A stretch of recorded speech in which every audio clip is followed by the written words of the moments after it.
누가복음 12장 13절로 21절의 말씀을 가지고 당신은 무엇을 위해 사십니까? 라는 제목으로 말씀을 나누고자 합니다.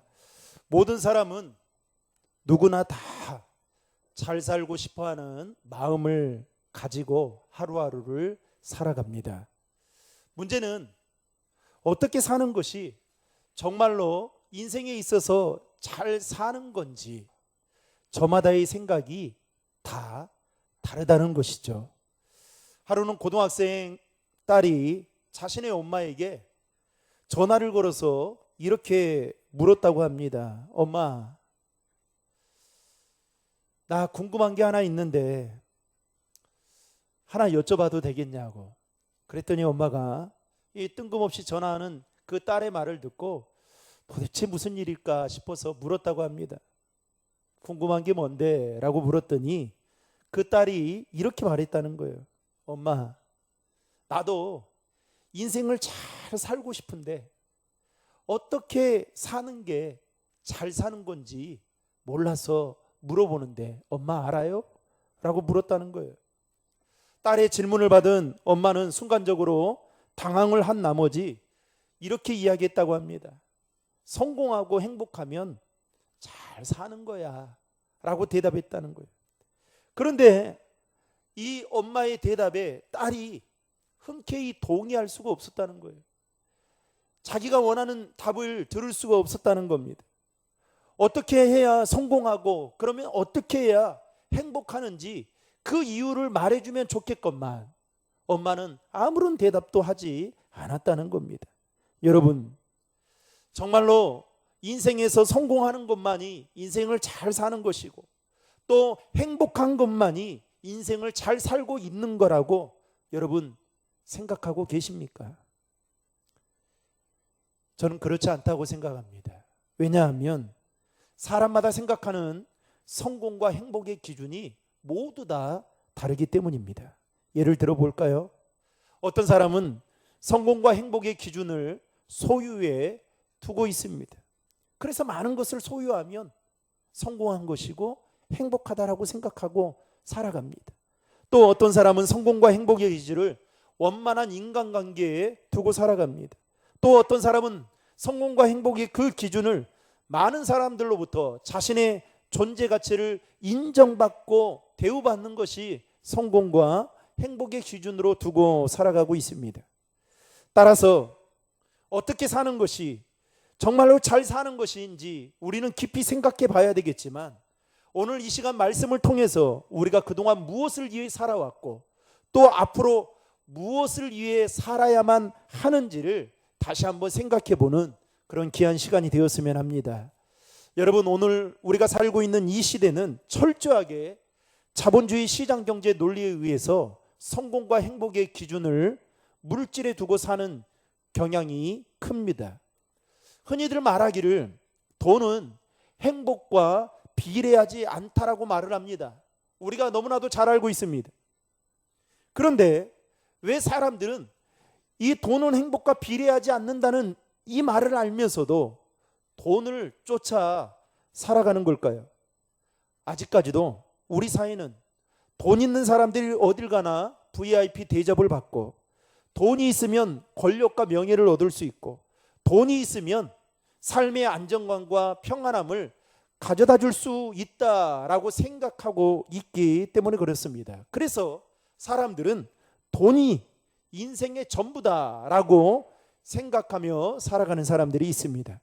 오늘 본문에도 보면 돈과 관련된 이야기가 나옵니다. 무리 중에 한 사람이 예수님께 다가와서 요청하기를 자기 형과 상속에 대한 재산 문제로 분쟁이 생겼는데 이 문제를 해결해 달라고 찾아왔습니다. 여러분 13절의 말씀을 화면을 보고 같이 읽겠습니다. 무리 중에 한 사람이 이르되 선생님, 내 형을 명하여 유산을 나와 나누게 하소서 하니. 아멘. 아멘. 신명기 21장 17절에 보면 장자는 다른 형제들보다 소유에 있어서 2배의 몫을 받는 것이 당시 율법이 정한 규정이었습니다.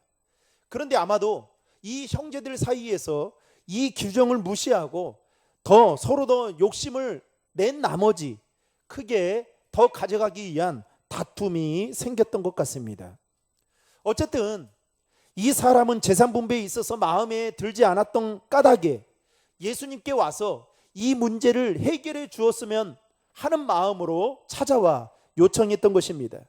그런데 오늘 본문을 자세히 보면 예수님은 찾아와서 요청했던 이 사람의 말을 이런지하에 거절하면서 이렇게 말씀하십니다. 14절 말씀을 다 함께 읽겠습니다.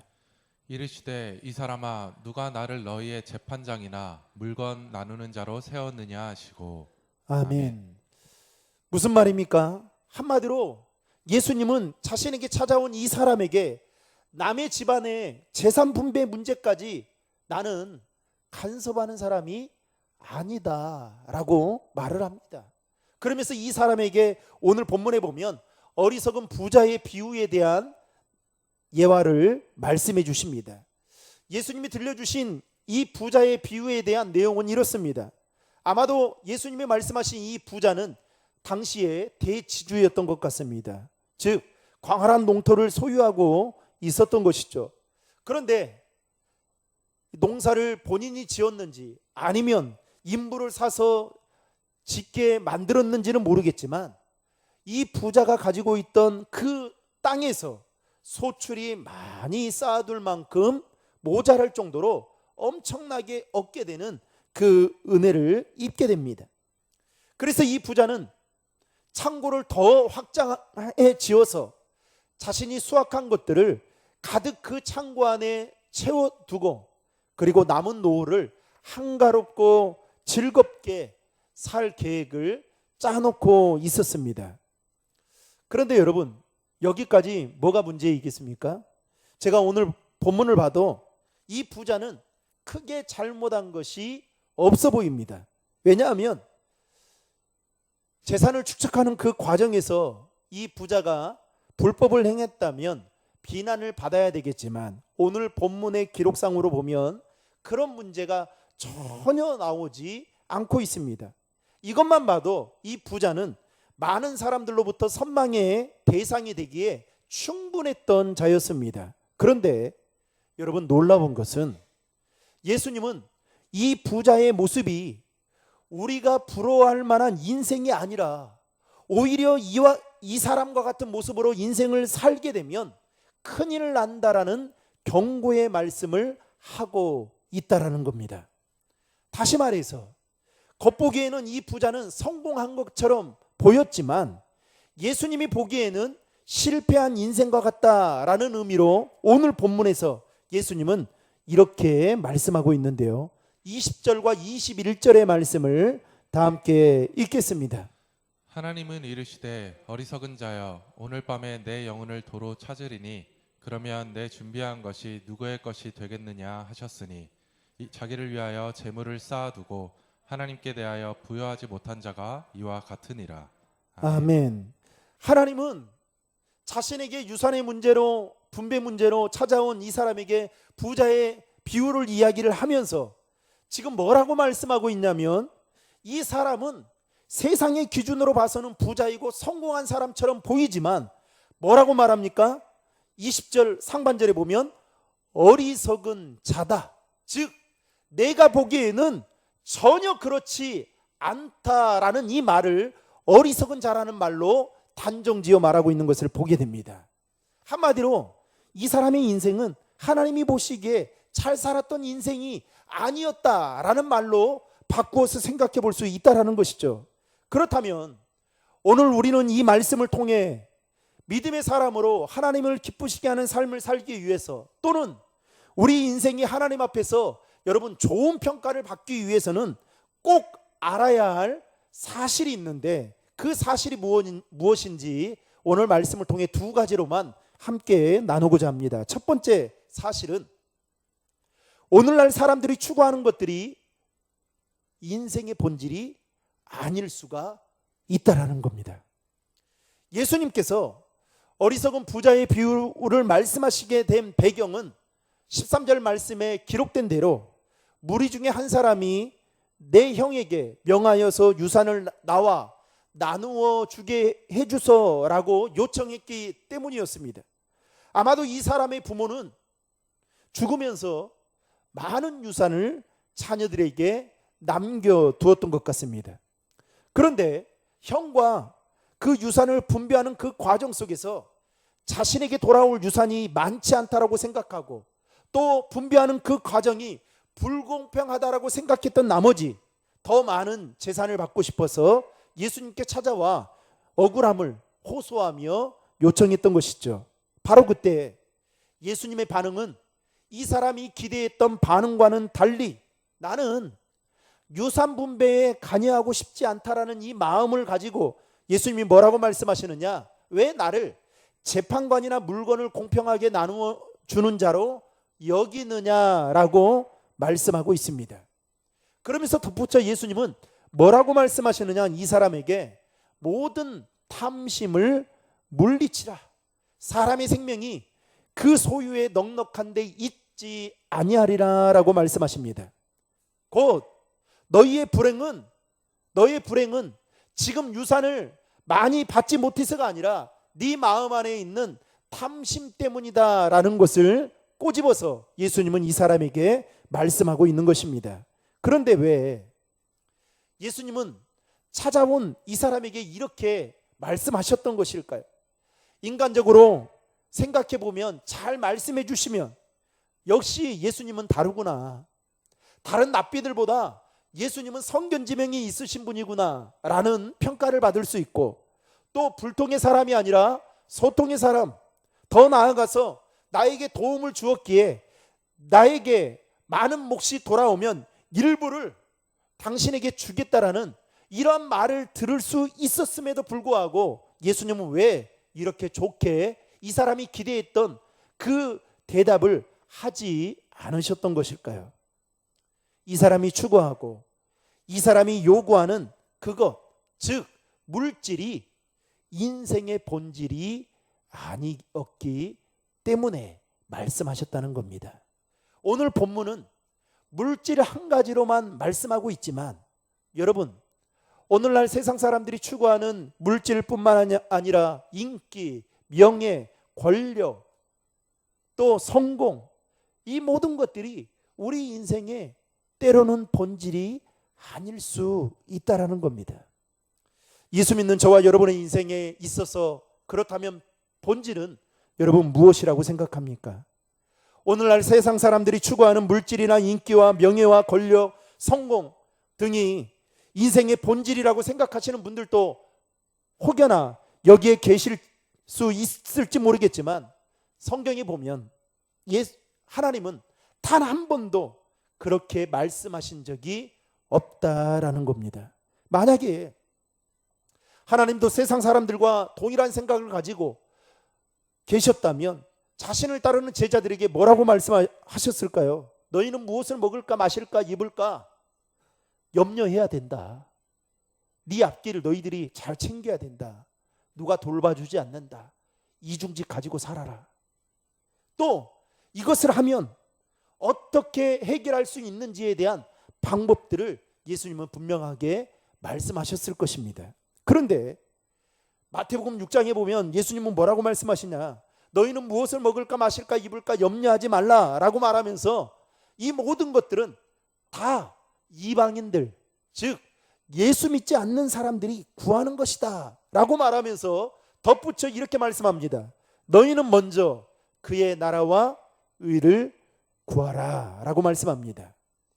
이 말은 곧 먼저 그의 나라와 그의 의를 구하는 삶이 예수님을 따르는 제자들의 인생에 있어서 본질이었기 때문에 예수님은 말씀하셨다는 것입니다.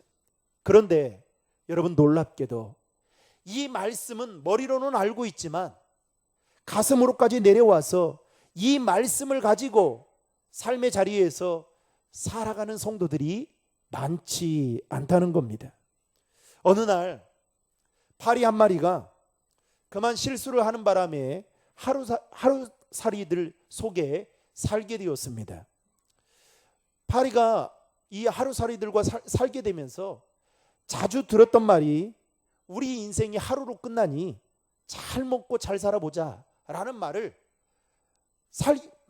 계속 들었던 겁니다. 이 말을 듣다 보니까 어느 순간부터 팔이 마음속에도 그래, 하루밖에 살지 못하는 인생 잘 먹고 잘 살아야겠다라고 생각을 하고 열심히 돈을 모으고 그리고 하루를 멋지게 살기 위해서 그야말로 준비를 했습니다. 그리고 하루살이들과 함께 그 하루의 시간을 위해서 그동안 먹고 싶고 입고 싶고 사고 싶고 가보고 싶은 그 모든 것들을 다 다니면서 자신이 가지고 있던 돈을 다 썼습니다. 드디어 해가 넘어가고 밤이 되자 자신과 함께 하루를 보냈던, 멋지게 보냈던 하루살이들이 신음하며 피곤해 쓰러졌습니다. 파리도 얼마나 하루를 멋지게 보냈던지 피곤해서 눈이 감길 때에 이대로 자서는 오늘 하루 내 인생이 여기서 끝나겠구나 생각하고 버티다가 결국 자신도 모르게 잠이 들어버렸습니다. 그런데 그 다음날 아침이 되자 파리가 놀랍게도 깨어났습니다. 깨어난 자신의 모습에 일단 놀랐고 그 옆을 돌아보니 자신과 함께 보냈던 하루살이들이 모두 다 일어나지 못하고 죽어 있던 거에 놀라게 되었습니다. 그때 새야 파리가 깨달았어요. 내가 하루살이가 아니었구나. 그리고 잘 먹고 잘 사는 것이 인생의 본질이 아니었구나라는 것을 깨닫고 후회했다라는 이야기가 있습니다. 사랑하는 성도 여러분, 오늘날 세상 사람들이 일반적으로 추구하는 것들이 인생의 마치 본질인 것처럼 그것들을 다 누리고 얻게 되면 성공한 인생이고 그리고 인생을 잘 살았다라고 생각할 수 있을런지는 모르겠지만 하나님은 어쩌면 인생의 본질이 아닌 것에 본질인 것처럼 착각하며 살아가는 그 사람들을 향해서 오늘 뭐라고 말씀합니까? 어리석은 자라고 말할 수 있다라는 것입니다. 바라건대 저와 여러분이 인생의 본질이 무엇인지를 다시 한번 생각해보고 우리 인생의 본질이 무엇인지 깨달아서 그 인생의 본질을 붙잡고 살아가는 저와 여러분 될 수 있기를 주님의 이름으로 축원합니다. 마지막으로 우리 인생이 하나님 앞에서 좋은 평가를 받고 또 하나님이 기뻐하시는 삶을 살기 위해서 알아야 할 두 번째 사실은 바로 가치를 어디에 두고 살아야 하는지가 매우 중요하다라는 겁니다. 사람들은 누구나 자신들이 중요하다고 여기며 느끼는 것에 저마다의 가치를 가지고 있습니다. 그리고 자신이 가치가 있다라고 생각하는 그것을 얻기 위해 부단하게 노력하고 또 열심히 살아갑니다. 어떤 사람은 크고 호화로운 집에 사는 것을 가치 있다라고 생각하고 또 어떤 사람은 멋진 배우자를 만나고 그리고 멋진 차를 타고 또 인기를 얻는 유명해지는 그런 성공에 인생의 가치를 두고 살아가는 사람이 있습니다. 특별히 우리가 가치를 어디에 두고 살아가는지를 알아볼 수 있는 가장 간단한 테스트가 한 가지 있습니다. 그것은 바로 여러분이 돈과 시간이 있을 때에 나는 주로 어디에다 돈을 쓰고 어디에다 시간을 쓰고 있는지를 보면 대충 이 사람이 어디에 가치를 두고 있는지를 쉽게 구별할 수가 있다는 것입니다. 왜냐하면 사람은 가치 있는 거에 투자하고 가치 있는 거에 마음을 쏟고 살아가기 때문에 그렇습니다. 오늘 본문에서 예수님께 찾아온 이 사람은 돈, 물질에 가치를 두고 있었습니다. 돈에 가치를 두고 있던 이 사람은 어떻게든 자신이 생각하는 그 부모님이 물려준 그 유산에 자신이 생각하는 만큼의 몫을 받고 싶어서 예수님께 찾아와 요청했던 것입니다. 여러분, 이와 비슷한 내용이 마태복음 19장에도 보면 나오는데요. 마태복음 19장에 보면 한 부자 청년이 예수님께 찾아옵니다. 그러면서 이렇게 말합니다. 내가 무슨 선한 일을 하여야 영생을 얻을 수 있겠습니까? 마치 이 대목만 보면 부자 청년은 참 세상적으로도 성공하고 영적으로도 갈급한 사람이었구나 라는 생각을 가질 수 있습니다. 그때 예수님이 뭐라고 말씀하냐면 네가 선한 일을 행해야 영생을 얻을 수 있는 그 비결은 십계명과 관련된 일이다. 즉 살인하지 말고 간음하지 말고 도덕질하지 말고 거짓 증언하지 말고 네 부모를 공경하고 심지어 네 이웃을 네 자신과 같이 사랑하라 라고 예수님이 말씀하십니다. 그러자 이 부자 청년이 마치 그 대답을 기다렸다는 듯이 뭐라고 말씀하냐면 예수님, 내가 이 모든 것들을 다 지켰는데 아직도 무엇이 부족합니까? 성경은 이렇게 말하고 있습니다. 내가 어렸을 때 다 지켜봤다는 거예요. 그런데 뭐가 부족해서 지금 이런 말씀을 하고 계시냐라는 겁니다.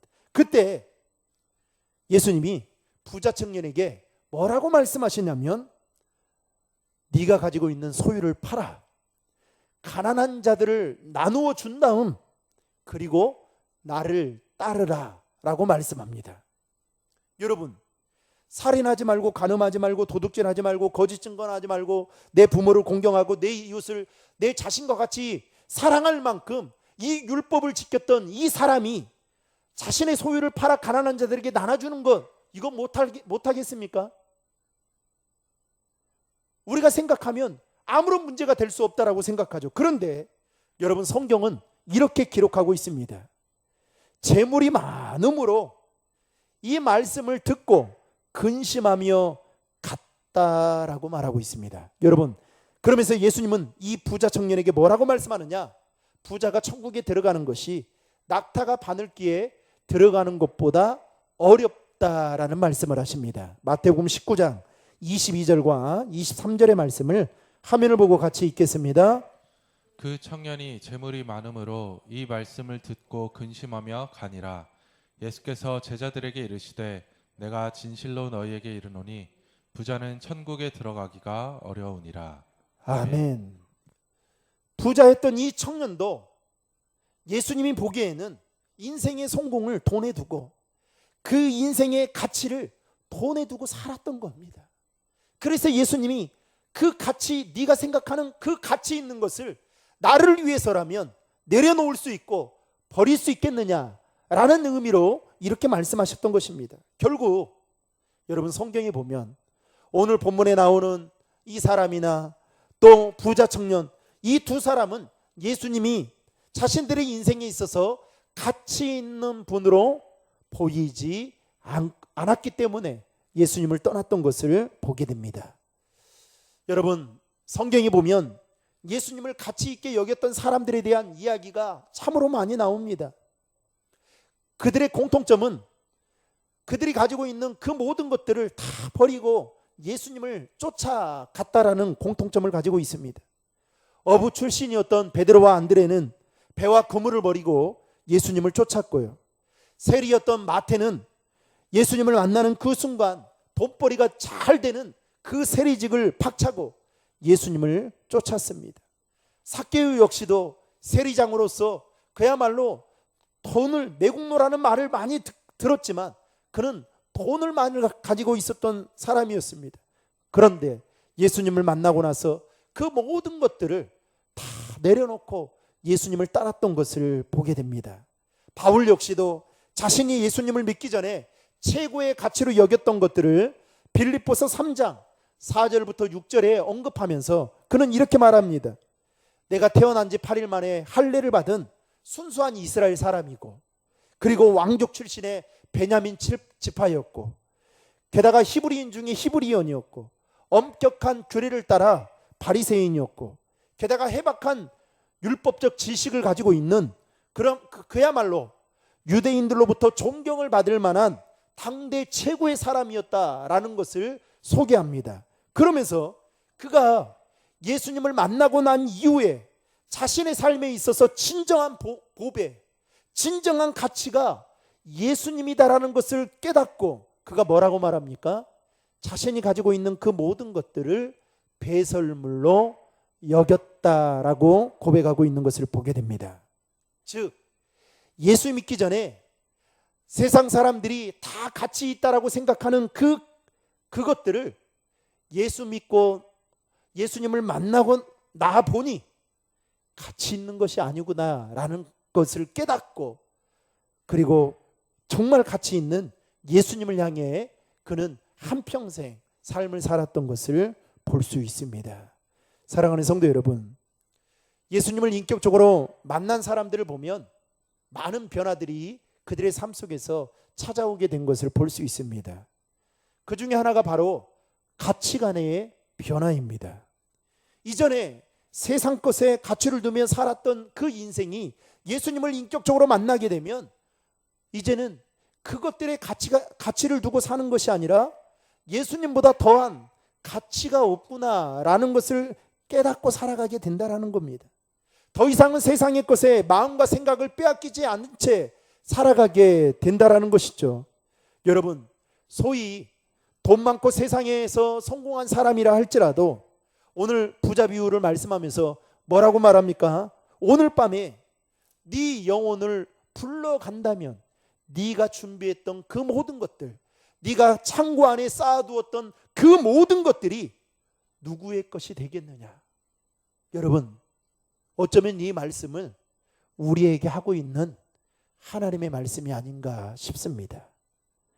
예수를 믿는다 할지라도 예수님이 아닌 다른 거에 가치를 두며 그 가치를 두는 것을 얻기 위해서 아둥바둥하며 마음 빼앗기고 시간 빼앗기고 건강 빼앗기며 살아가는 그 모든 것들을 우리는 놓지 않으려고 살아가고 있을 때, 만약에 예수님께서 이렇게 말씀하신다고 한번 생각해 보십시오. 어리석은 자여, 오늘 밤에 네 영혼을 도로 찾으리니 그러면 네가 준비한 것이 누구의 것이 되겠느냐? 이 말씀을 기억하며 이 세상에는 예수님보다 더 귀하고 가치 있는 것이 없다라는 사실을 알고, 저도 생각해 봤거든요. 정말 제 인생에 있어서 가장 축복이 무엇이었을까 생각해 보면 예수 믿고 목사가 된 거예요. 아무리 생각해 봐도. 여러분, 이 목회자의 길을 걸어가는 것이 힘든 건 압니다. 근데 여러분, 위로가 되는 게 뭔지 아세요? 이보다 더 가치 있는 게 없다라는 걸 저는 알고 있거든요. 제가 그 대학교 다닐 때 등록금을 마련하기 위해서 알바를 할 수밖에 없는 상황이었습니다. 그래서 이제 배달 알바를 하다가 그것도 너무 돈이 안 되니까, 아침 9시부터 저녁 9시까지 그것도 너무 돈이 안 된다고 생각하니까 오징어 장사를 하게 됐어요. 길거리에서 차가 막히는, 지금 생각해 보면 참 맨정신이 아니었던 것 같아요.